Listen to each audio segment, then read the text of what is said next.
సమాజంలో ఎస్ఎఫ్ఐ విద్యార్థి సంఘంగా గత 25 సంవత్సరాల నుండి విద్యార్థి సంఘం అంటే పోరాటాలనే కాదు, విద్యార్థుల్లో ఉన్నటువంటి ప్రతిభని బయటికి తీసుకురావడానికి ఎస్ఎఫ్ఐ విద్యార్థి సంఘం కృషి చేస్తుంది.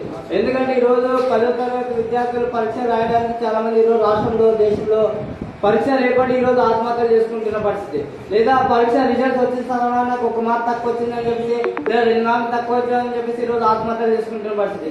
అలాంటి ఆత్మహత్యలు అరికట్టాలని చెప్పేసి విద్యార్థులు ఉన్నటువంటి మెరుగైన ఉత్తరణ శాతాన్ని పెంచాలని చెప్పేసి అనేక విషయాల పట్ల ఎస్ఎఫ్ఐ విద్యార్థి సంఘం ఎస్ఎఫ్ఐ అంటేనే పోరాటాలే కాదు, ఇలా చేసినటువంటి ఆనాటి అంటే ఈనాటి వరకు ప్రతిసారి ఎగ్జామ్ కండక్ట్ చేసిన వెంటనే మునివాస గారికి మాకు విద్యార్థులకు ప్రత్యేకంగా వాళ్ళకి సంబంధించిన ప్రైజెస్ అయినా సంబంధించిన ఏ కష్టం వచ్చినా నేను తోడుగా అండగా ఉంటానని చెప్పి ప్రతిసారి మునివాస గారు ఉంటారు.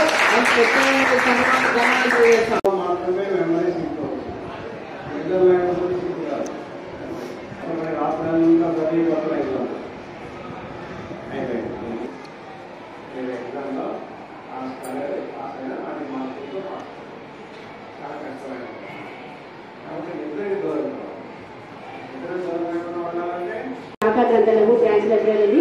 సో అక్కడ నేను మన ప్రతిభ శ్రేణి గ్రంథాల అధికారిగా వర్క్ చేస్తున్నాను. నా పేరు సుజాత. బాగా మీ ముఖాల్లో మీ తేజస్సు మీకు కనిపిస్తుంది, మీ జ్ఞానము బయట కనిపిస్తుంది. చాలా మరి అందరికీ కంగ్రాచులేషన్ చెప్తున్నాను. చక్కగా పరీక్షలు రాసి మంచిగా రాయండి, మంచి కాలేజీలో మంచి సీట్లు మరి తీసుకొని మంచిగా చదవాలని కూడా రాసిస్తున్నాను. సో మనం ఇప్పుడు గ్రంథాలయం మీకు తెలుసు కదా, ఇలా గ్రంథాలయం అంటే మనకి చాలా ఉపయోగపడుతుంది. మనం ఎప్పుడు స్కూల్లో ఉంటే 10th క్లాస్ పుస్తకాలు చదువుతాం, తర్వాత ఇంకా మన జ్ఞానం తెచ్చుకోవాలా, మరింత విజ్ఞానం మనకి అనేక మంది giving especially moral education. Particularly he was very much interested. He is a correspondent, but he was taking the classes especially so interestingly, influencing the student, because teacher is the person who should be very serious. He is going to the society, he is serving. If he doesn't have the morals, if he doesn't have the responsibility, the society is going to be disturbed. He has taken such a minute responsibility, sensible responsibility, and he has taken so many classes and advised them.